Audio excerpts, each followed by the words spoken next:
marche du monde. Choisis la pilule bleue et tout s'arrête. Youssef Indy. Choisis la pilule rouge, tu restes au pays des merveilles. La marche du monde.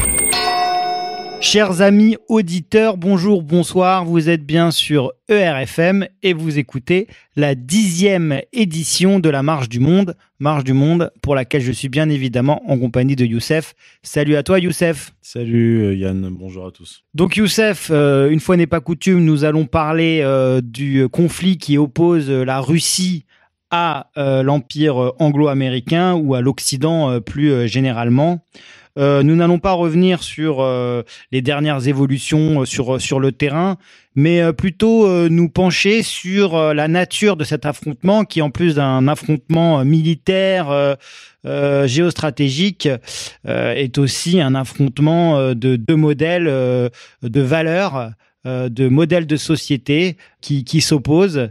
Un qui est fondé plus sur la non-naturelle, qui serait plus celui de la Russie, et un autre qui dégénère clairement, comme celui qu'on peut voir en Occident notamment, avec ce tsunami LGBT que l'on voit déferler sur les différentes sociétés occidentales.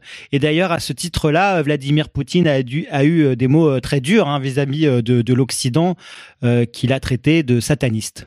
Oui, alors c'était lors de son discours du 30 septembre dernier. C'est pas la première fois que Vladimir Poutine utilise cette terminologie religieuse, en fait, de diabolisation de l'ennemi, puisque c'est une diabolisation de part et d'autre.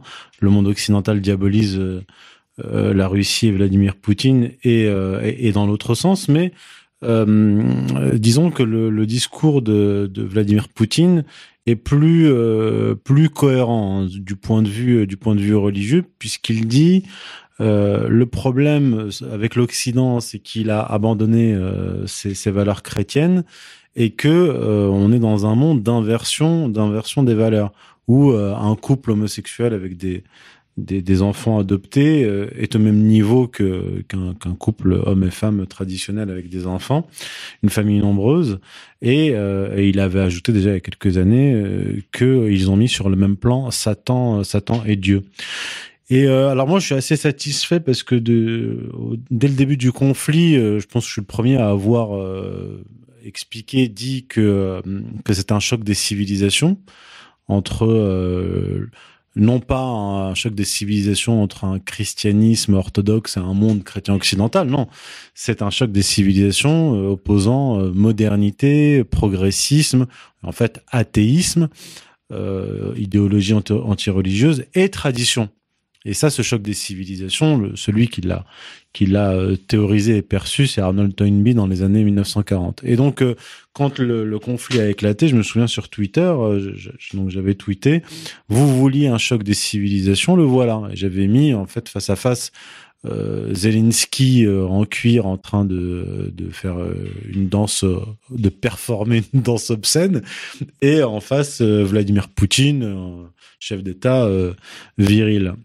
Et d'ailleurs, ce qui est intéressant, c'est que l'Ukraine de l'Ouest est la partie qui, sur le plan anthropologique, ressemble plus au monde occidental, notamment à la Pologne, donc une famille nucléaire, plutôt individualiste, alors que l'Est de l'Ukraine est plutôt russe sur le plan anthropologique, c'est-à-dire communautaire et traditionnel. Donc c'est ça la nature de l'opposition actuelle. Et donc tu parles de choc des civilisations, qui fait référence au best-seller de Samuel Huntington qui est sorti en 1996 et qui était à l'époque vraiment le livre de chevet de toutes les diplomaties occidentales et de tous les think tanks anglo-saxons et même européens, n'ayons pas peur de le dire, qui a véritablement nourri d'ailleurs l'escalade militaire américaine au Moyen-Orient, en opposant effectivement les valeurs chrétiennes, judéo-protestantes face au monde musulman, si je puis dire. Est-ce que donc tu as commencé à en parler, mais est-ce que cette grille de lecture est-elle encore pertinente aujourd'hui, et notamment vis-à-vis des événements en Ukraine, puisqu'on voit qu'en Ukraine finalement cette grille de lecture ne s'applique pas forcément enfin aussi facilement et aussi naturellement qu'on peut le penser au premier abord. Très très bonne question. Alors je vais être contraint de revenir encore une fois à Arnold Toynbee parce que l'expression choc des civilisations vient d'Arnold Toynbee dans les années 40, 1947 plus précisément. Et lui, Arnold Toynbee, comme je l'ai dit, quand il parlait de choc des civilisations, il parlait du monde occidental, du colonialisme occidental qui était pour lui un moyen de détruire les traditions. Parce que pour lui, le progressisme, le modernisme avait envahi dans un premier temps le monde occidental et dans un second temps, via le colonialisme, le monde occidental, ou plutôt le modernisme, la modernité a utilisé le monde occidental pour détruire les autres traditions. Et il parle de l'islam, de l'orthodoxie déjà à l'époque. Donc c'est ça le choc des civilisations. 10 ans plus tard, Bernard Lewis, néoconservateur très connu, pro-israélien, d'origine juive d'ailleurs, ayant la nationalité britannique, israélienne et américaine, états-unienne, dit qu'il y a un choc des civilisations et que c'est un choc des civilisations entre christianisme et islam. Et il dit que ces deux religions-là sont ontologiquement des ennemis voués à se battre parce qu'elles se ressemblent. Donc là, on a un début de perversion du choc des civilisations. J'ai déjà expliqué dans mon premier livre que c'était simplement une laïcisation d'une stratégie religieuse messianique rabbinique. Et Samuel Huntington était le secrétaire personnel de Bernard Lewis. Et Samuel Huntington, dans son livre Le choc des civilisations, donc paru en 1996, avance la thèse suivante. Il dit que la géopolitique mondiale ne voit plus une opposition entre grandes puissances selon la tradition réaliste de la géopolitique, mais il dit que la confrontation des grandes puissances à partir d'aujourd'hui, donc 96 et donc demain, se fera sur un conflit de civilisation. Et il ajoute que vont se multiplier des conflits ethniques au niveau local, ethnico-religieux, et que les grandes puissances qui considèrent certains groupes ethniques en conflit comme leurs frères vont entrer en conflit avec d'autres puissances qui considèrent les opposants comme leurs frères. On aura des logiques de bloc, quoi. Alors, une double logique, c'est-à-dire une multiplication des conflits ethnico-religieux, surplombé de chocs des civilisations, donc des grands blocs. Alors il dit que le monde confucéen chinois sera allié du monde musulman, qu'il y aurait donc en fait une civilisation occidentale, américaine et européenne, et que donc ces grands blocs se confronteraient. Alors est-ce que sa grille de lecture est pertinente ? Ce que je dis, c'est qu'elle est pertinente pour comprendre et anticiper des conflits locaux. Par exemple, Samuel Huntington, en 1996, donc dans son livre, anticipe l'éclatement de l'Ukraine. Puisqu'il dit, nous avons là deux cultures différentes. À l'ouest, une culture religieuse uniate, c'est-à-dire les églises catholiques de l'Est unifiées, et à l'Est, des chrétiens orthodoxes. Et donc, il dit que ce pays-là est voué à éclater. Il a dit que ça sera plus violent que la Tchécoslovaquie, mais moins sanglant que la Yougoslavie. Et il contredisait John Mearsheimer, qui lui, en 1993, dans un article publié dans une revue américaine, anticipait une guerre entre l'Ukraine et la Russie, en disant que il y aura un conflit de sécurité entre ces deux pays, et puisqu'il n'y a pas de frontières naturelles qui les séparent, la Russie envahira l'Ukraine. C'était en gros sa conclusion. Et lui, Samuel Huntington, disait que c'était improbable parce qu'il y a des liens culturels importants entre la Russie et l'Ukraine. Donc en fait, la vision de Samuel Huntington est pertinente pour comprendre les conflits interethniques locaux, comme par exemple la vision de Bernard Lugan par rapport à l'Afrique. Mais ce n'est pas une grille de lecture conforme à la grande géopolitique traditionnelle réaliste. Mais pourtant, en ce qui concerne la Russie aujourd'hui, on a un peu l'impression qu'on est quand même à un choc de valeurs, de civilisation, entre donc cette Russie qui fait un retour vers l'orthodoxie et qui est plutôt conservatrice, et cet Occident libéral libertaire. Donc, est-ce que cette vision de Huntington reste pertinente? Et en quoi la Russie, finalement, de par son histoire, notamment avec le communisme, a-t-elle une certaine spécificité? Alors, en fait, c'est la vision de Toynbee qui est pertinente. Parce que Toynbee dit qu'il y a une confrontation entre modernisme et tradition. Donc, en fait, la Russie, elle, a quand même préservé une partie de ses traditions, et c'est en cela qu'elle est opposée radicalement au monde occidental, moderne et progressiste, qui veut lui imposer, entre autres choses, le LGBTisme.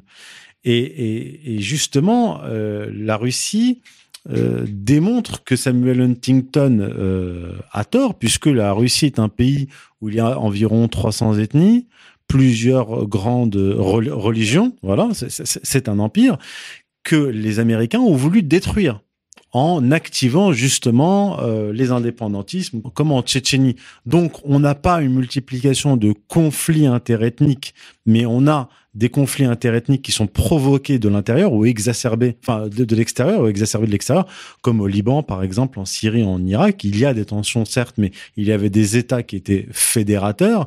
Et toute la stratégie américaine, c'est un peu comme faire de la théorie d'Huntington une prophétie autoréalisatrice. C'est-à-dire qu'on va activer des conflits locaux pour faire éclater des empires et des États fédérateurs, pour dire, regardez, la géopolitique mondiale est dictée par ce type de conflit. Donc, en fait, la Russie, par son existence, elle est l'antithèse de Samuel Huntington, de la thèse de Samuel Huntington et de Bernard Lewis, puisque Bernard Lewis dit que le christianisme et l'islam sont voués à se combattre jusqu'à la fin des temps. Or, qu'est-ce que montre la Russie en interne? Une alliance entre les Tchétchènes musulmans et les Russes orthodoxes, et sur le plan international, une alliance entre la Russie et les États musulmans du Proche-Orient. Et d'Afrique aussi. Et d'Afrique, oui, de plus en plus. Donc finalement, comme tu le mentionnes, c'est un conflit pluridimensionnel, donc qui touche plusieurs aspects, et notamment l'aspect anthropologique. Est-ce que tu peux nous dire quelles sont les caractéristiques de l'anthropologie russe et en quoi ça façonne en fait ses relations dans le monde et la structuration de son empire? Oui, alors la structure anthropologique et familiale russe est, disons, si on prend la terminologie de Frédéric Leplay, on dirait qu'elle est patriarcale, c'est-à-dire autoritaire. Emmanuel Todd, lui, emploie le terme de communautaire, qui est un disciple de Frédéric Leplay, ce grand sociologue français du 19e siècle. Donc, en fait, concrètement, ça veut dire quoi? C'est que dans la famille paysanne russe traditionnelle, on avait des frères qui étaient mis sur un pied d'égalité au niveau des règles d'héritage, qui vivaient dans la même maison sous l'autorité d'un patriarche. Donc vous êtes un père russe, vous avez votre maison, vous avez vos fils. Les fils ramènent dans la maison familiale leurs femmes et donc produisent leurs enfants dans la même maison. C'est un peu la notion de clan.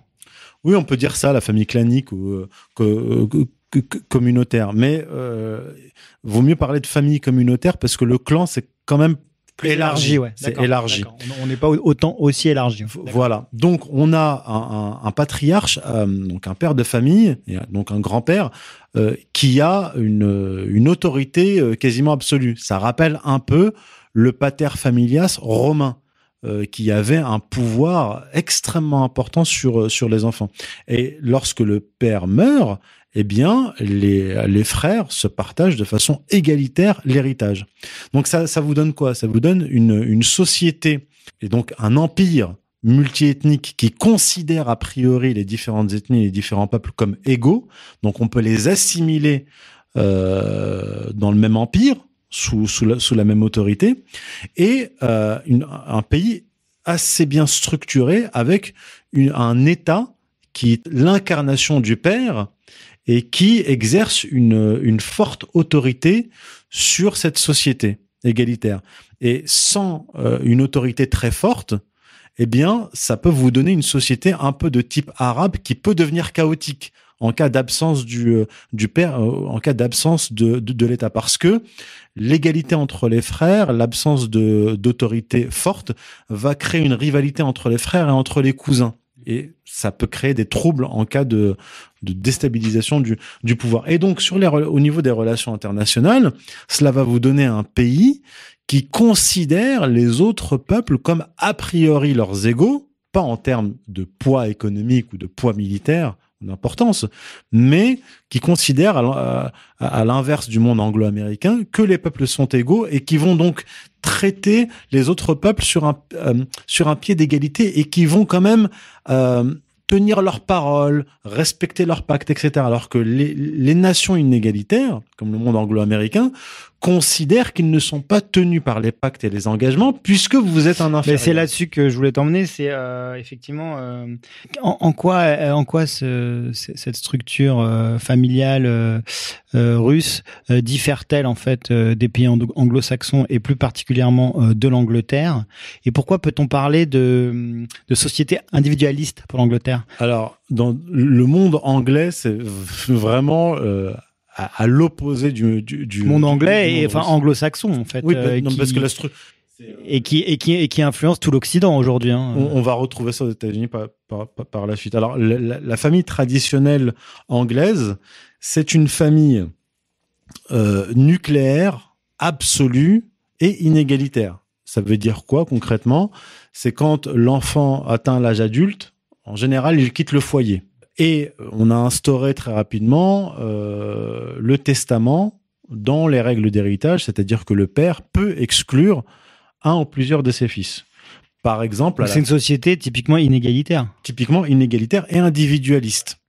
Voilà. Donc, je vais pas rentrer dans les détails parce que, par exemple, à la fin du Moyen-Âge, j'en parlerai dans mon prochain livre, à la fin du Moyen-Âge, en Angleterre, on avait plus de terrain, de terres qui étaient vendues que de terres qui étaient héritées. Donc, c'est une société qui n'est pas attachée à la continuité de l'héritage familial. Donc, vous avez une société inégalitaire, individualiste, et qui offre un très grand avantage, qui est celui de la mobilité, donc de la plasticité. Donc, on va avoir développement industriel, etc., et une très grande capacité d'adaptation. Donc, dans la confrontation entre le monde, parce que cette structure familiale, cette anthropologie anglaise, on va la retrouver aux États-Unis, et d'ailleurs même dans l'époque contemporaine, récente, vous avez une très grande mobilité des foyers aux États-Unis, beaucoup plus qu'en France, par exemple.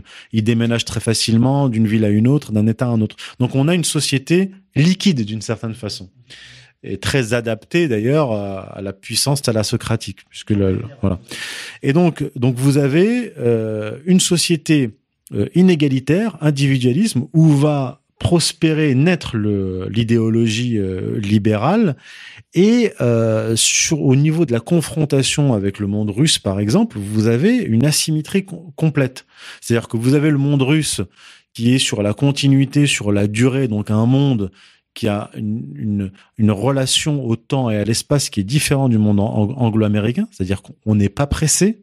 On n'est pas pressé par le temps, donc les décisions peuvent être un peu lentes, la mise en place des décisions peuvent être un peu lentes. On le voit sur le plan militaire en Ukraine, alors que dans le monde anglo-américain, vous avez des décisions qui sont prises rapidement, qui sont appliquées très rapidement, et des revirements qui peuvent être très brusques. Oui, ils sont très pragmatiques, quoi. Et très très véloces. Très véloce. Et donc suite à la perestroïka et l'effondrement de l'empire soviétique, il y a eu une vague de libéralisation, donc bien sûr économique, mais aussi sociétale en Russie. Hein.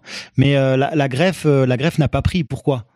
Alors justement, la greffe libérale n'a pas pris en Russie en raison de cette grande différence anthropologique.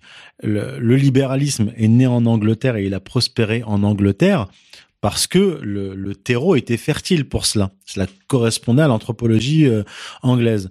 Alors que le libéralisme sauvage en Russie a été dévastateur, mais sur le plan historique, ça a été un clin d'œil. ça a été un battement de cils. C'est une dizaine d'années, même une dizaine d'années, c'est pas grand chose. Donc, le libéralisme sauvage a pu détruire en partie la Russie parce que justement, il y avait eu une déstabilisation du pouvoir, une désagrégation de l'Union soviétique et une disparition, en fait, de l'État central fort, autoritaire, traditionnel russe. Et ce traumatisme dans la société russe explique la force du poutinisme. Oui, en fait, c'est le poutinisme, l'arrivée de Poutine au pouvoir, c'est une résurgence, pas une résurgence, mais plutôt un rétablissement de la tradition russe. C'est-à-dire un État qui est fort, autoritaire et qui stabilise et qui va appliquer une politique disons colbertiste, qui colle parfaitement à l'histoire russe, à l'anthropologie russe, à la culture russe. Sans la folie du communisme en matière économique, quoi. Voilà, alors, avec une approche un peu plus pragmatique. Alors le communisme a pu s'implanter en Russie comme dans tous les autres pays communistes parce qu'ils avaient cette valeur anthropologique égalitaire. Voilà, ce qui n'aura pas été possible aux États-Unis. Ce qui explique d'ailleurs aussi le fait qu'il soit aussi implanté en France. Oui, parce qu'il y a une valeur égalitaire qui remplace finalement qui a remplacé dans les années 60 le catholicisme. Oui. Et donc tu parlais donc de la vélocité en fait du système anglo-saxon. En quoi peut-il être un avantage vis-à-vis de la Russie dans cette confrontation, ou si je reformule la question en fait, en quoi en fait ce système égalitaire russe peut-il être un désavantage dans son affrontement avec l'Occident? Alors je dirais pas que c'est la valeur égalitaire qui est un désavantage, c'est son anthropologie, pardon. Voilà, son anthropologie plus globalement, pardon. Voilà, c'est disons sa lourdeur anthropologique. Voilà. Mais cette lourdeur anthropologique, on la retrouve en Chine, dans le monde arabe, au Maghreb, en Iran. Ce sont en fait les zones qui se sont développées sur la très longue durée et qui ont évolué sur le plan anthropologique, famille nucléaire, puis famille souche pour se développer, c'est la Mésopotamie, c'est Sumer, etc. Puis ensuite on a cette lourdeur qui apparaît de la famille communautaire. Donc ça c'est un désavantage par rapport aux États-Unis, au monde anglo-américain, dans la mesure où le temps de réaction et d'adaptation aux attaques anglo-américaines est beaucoup plus lente, parce que de plus, ce n'est pas la Russie qui est à l'initiative, c'est le monde anglo-américain qui est à l'initiative et qui prend des initiatives, comme je l'ai dit, assez rapides, osées, disons sans vergogne, et une Russie qui prend son temps, qui est un peu lente à la détente au démarrage, mais ça offre un avantage sur la courte durée, parce qu'en fait les Anglo-Américains ils ont cet avantage-là, mais l'inconvénient c'est qu'ils sont dans le court-termisme, ils sont dans la courte vue, alors que les Russes ils sont dans la planification, dans la vision à long terme. Et si on regarde ce qui s'est passé avec le conflit depuis 2014, on voit que si on est simplement sur un point de vue géopolitique réaliste, sur le plan géopolitique réaliste, la Russie a commis l'erreur de laisser l'OTAN s'implanter en Ukraine, notamment à partir de la révolution de Maïdan en février.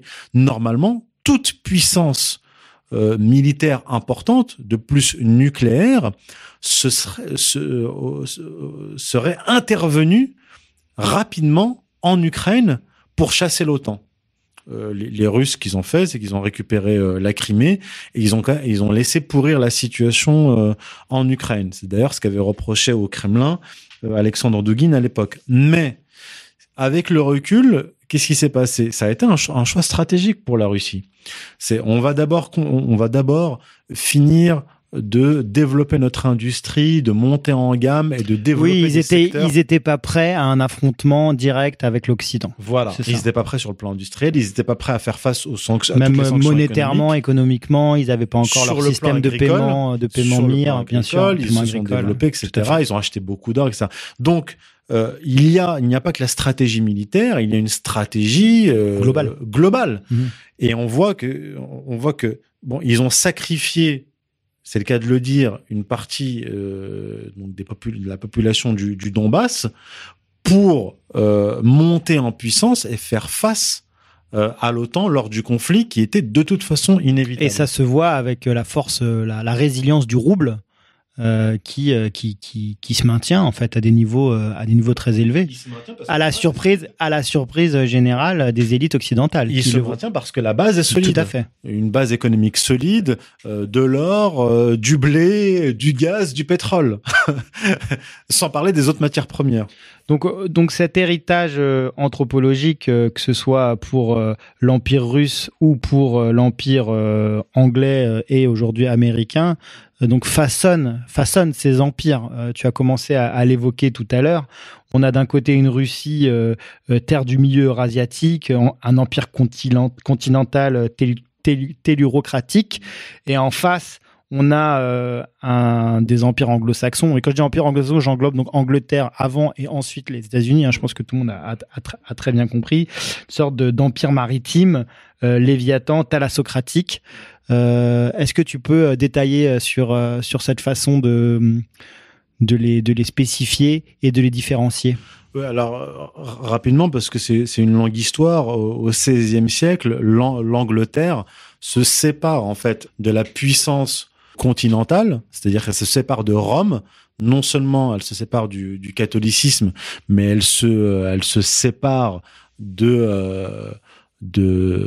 continent, donc de ses attaches continentales. Avec la réforme protestante. En fait, dans un premier temps, c'était une réforme, mais c'était pas encore une réforme protestante. Bien sûr qu'il y a eu l'influence du protestantisme, mais l'Angleterre entame sous Thomas Cromwell, le ministre principal du roi Henri VIII, ils entament des réformes religieuses, fermeture des monastères, confiscation des biens de l'Église, etc.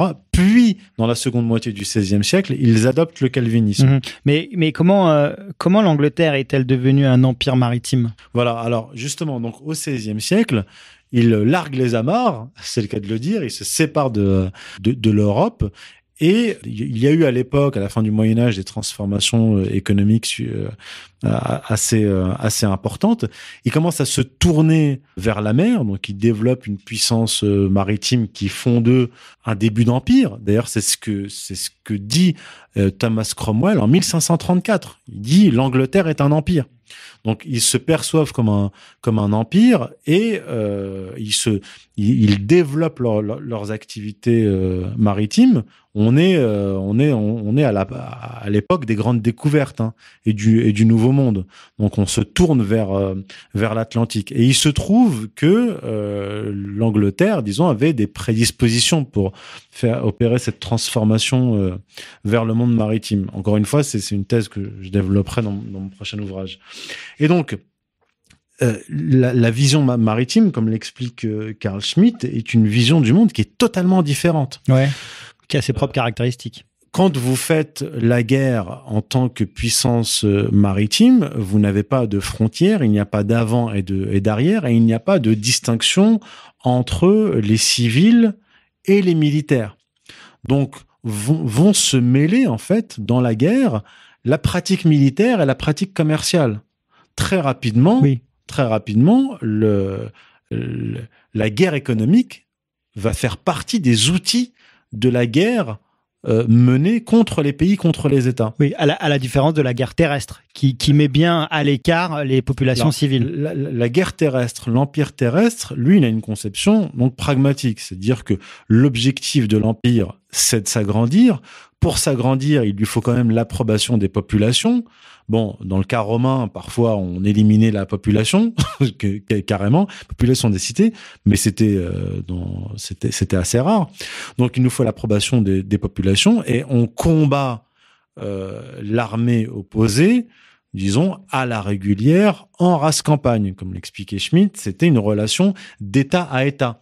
Alors que quand vous êtes une puissance maritime, lorsque vous menez une guerre contre un pays, ce n'est pas une relation d'État à État. C'est beaucoup plus vicieux. Vous englobez le pays entier. Donc vous attaquez à son armée, à son économie et donc à sa population. Ce n'est plus une guerre militaire, c'est aussi une guerre commerciale, en fait, c'est économique. Une guerre totale. C'est une guerre totale et c'est pour cela que les Anglo-Américains, donc les États-Unis, ont pour réflexe les sanctions économiques dès qu'ils sont en conflit avec un pays. Oui, les blocus ou le containment contre l'URSS, le blocus continental contre Napoléon, ça fait complètement partie de la culture. Exactement. Et autre élément, c'est que comme le disait le géographe allemand Ratzel, étant donné que la mer est une, le commerce sera un, et il y aura une vision monopolistique des thalassocraties. Il n'y a pas de frontières, il n'y a pas de séparation. Et donc, très rapidement, l'Angleterre sera poussée vers la domination mondiale. Puisque pour elle, le monde, c'est la mer, le commerce, c'est la domination de la mer, et comme on mêle le militaire et le commerce, très rapidement, ça va devenir un empire à la fois militaire et commerçant et économique. Et ce monde de la mer, en quoi influe-t-il sur le comportement des élites en place et leurs relations vis-à-vis des autres pays ? Alors, en fait, avec l'Angleterre, on a quand même une combinaison de valeurs inégalitaires, du libéralisme, donc du calvinisme, qui est parfaitement adapté au monde de la mer.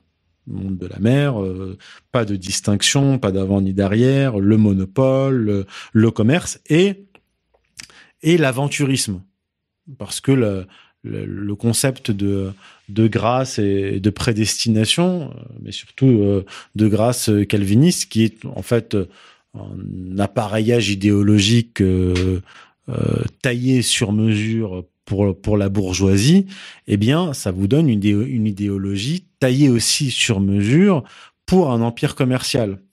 Et donc, vous avez cette vision qui est fondée sur l'intérêt individuel, l'aventure. Donc, on a quand même affaire à des peuples qui n'ont pas froid aux yeux et qui ont le goût de l'entrepreneuriat et de l'aventure et de la domination. L'élément thalassocratique pousse à la domination. Et il n'y a pas aussi le sens de la parole donnée, du fait que dans cet empire, tout est liquide, tout est relatif. Finalement, la parole donnée, est-ce qu'elle a moins de place, d'importance chez ces élites-là par rapport aux élites russes, par exemple? La parole donnée et on le voit avec les États-Unis. Qui changent les règles en cours de route à chaque fois. Exactement. Ça, je dirais que c'est plus propre à leur anthropologie, leur vision inégalitaire. Mais tout ça est un peu lié, non ? Oui, parce que comme on vient de l'expliquer. Oui, mais si vous considérez que votre partenaire qui est issu d'un autre peuple est votre inférieur, vous pouvez tout vous permettre. Vous pouvez tout vous permettre et vous n'êtes pas tenu de respecter un engagement avec un être inférieur. Tout à fait. Je schématise, mais c'est un peu ça l'idée. C'est un peu ça l'idée. Et donc, c'est aussi cet affrontement Russie-Occident, un choc religieux. Avant de rentrer dans ce choc religieux à proprement parler, pourquoi peut-on dire que la religion des Russes est profondément attachée à la terre ? Parce que les Russes donc, sont des chrétiens orthodoxes. Ils se considèrent, en fait, depuis la chute de Constantinople comme étant la troisième Rome. Et la première Rome était attachée à la terre. Faut pas oublier que c'est l'Empire romain, empire tellurique par excellence, qui adopte le christianisme, donc une religion qui est liée à la terre. Puis le déplacement se fait vers Constantinople. L'Empire byzantin était aussi un empire terrestre. Et troisième étape, Moscou, qui devient donc la troisième Rome. Donc historiquement, ce christianisme, catholicisme, puis orthodoxie, est ontologiquement lié à la terre. Et donc, vous avez sur le plan géographique, anthropologique et religieux, en Russie, une synthèse parfaite de la tellurocratie. Ils sont terrestres à tous les niveaux, au niveau anthropologique, géographique et spirituel. Et à contrario, l'Angleterre, elle, s'est coupée de Rome durant la réforme calviniste.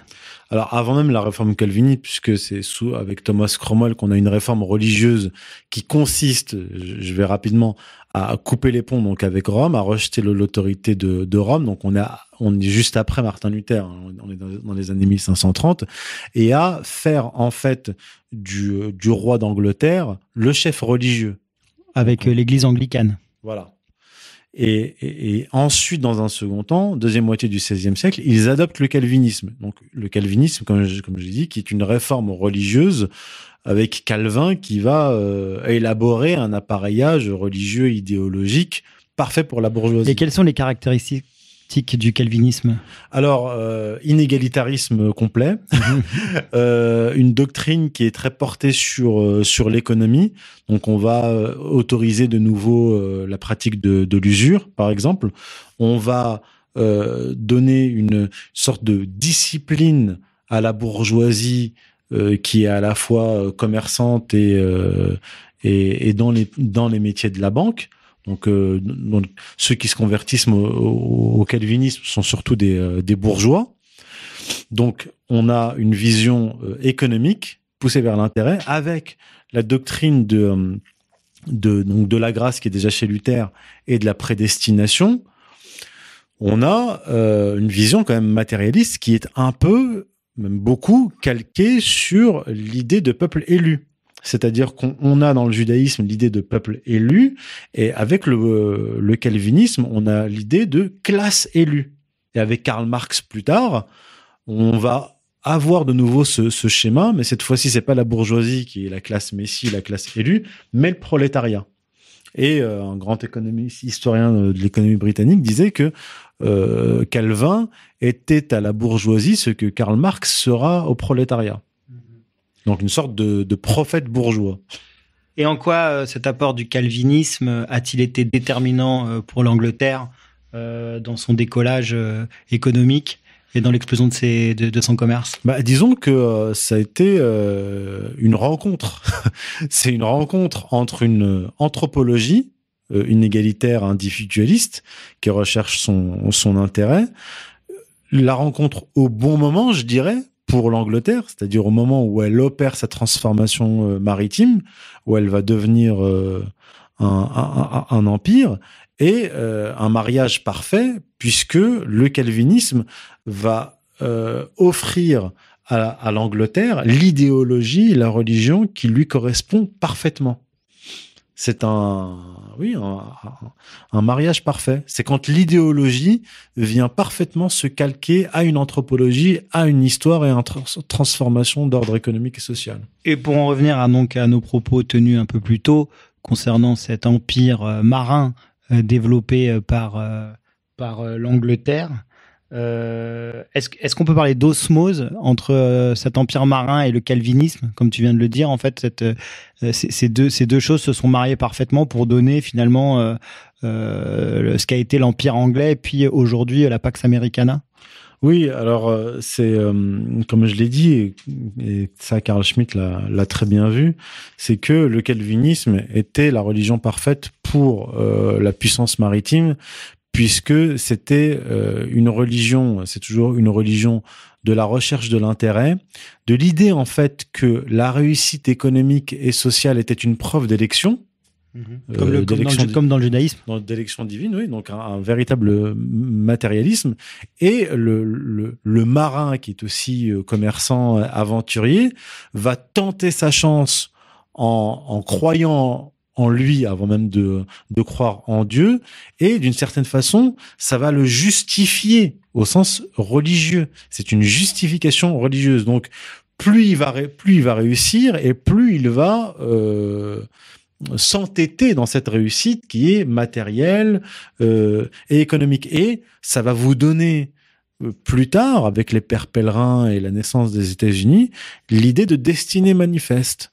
L'idée que les États-Unis ont un destin au départ régional, puis continental, avec l'Amérique du Sud et du Nord, et au XXe siècle international. C'est-à-dire que les États-Unis constituent un peuple élu, un peuple messie, qui a un destin religieux pour le monde. Et donc l'idée, c'est d'imposer au monde entier le libéralisme. C'est pour ça que Francis Fukuyama nous dit au lendemain de la chute de l'Union soviétique que c'est la fin de l'histoire.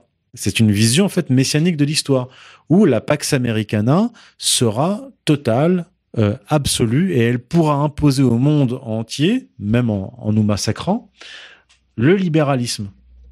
Et donc cette vision rentre aujourd'hui, on le voit, en confrontation directe avec la Russie, qui réapparaît, qui réaffirme sa force, justement en se nourrissant de sa tradition, de ses valeurs. Et c'est le conflit que l'on voit actuellement en Ukraine. Et c'est un conflit qui, à mon avis, ne fait que commencer. Oui, c'est disons la phase finale d'un très grand conflit. Alors on peut dire un conflit entre terre et mer, un conflit entre tradition et modernité, un conflit entre judéo-protestantisme et christianisme traditionnel, authentique. On peut voir les choses à plusieurs niveaux, mais sur le plan géopolitique et idéologique, la Russie est la puissance continentale qui dit en fait à cet hégémonisme libéral, stop, la frontière est là, c'est-à-dire, vous n'allez pas nous submerger.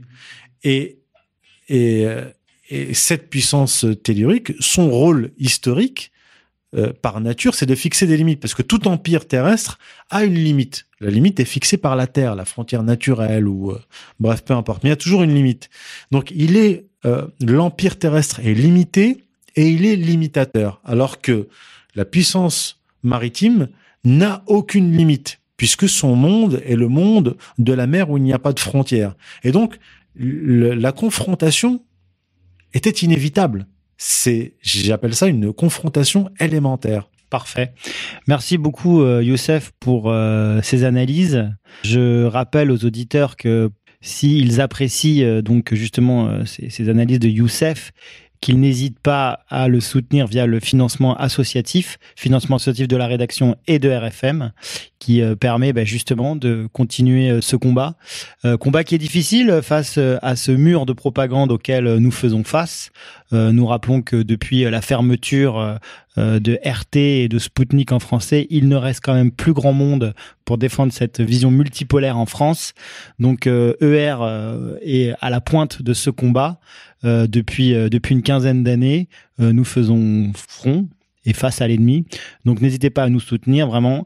Nous avons plein de projets d'expansion et votre aide est bien sûr cruciale pour mener à terme tous ces projets. Voilà, je vous remercie à tous, je vous dis à très vite, et pour ceux qui souscrivent donc à ce financement associatif, restez avec nous pour le bonus. Salut à tous, salut Youssef. Salut. La marche du monde. Choisis la pilule bleue et tout s'arrête. Youssef Indy.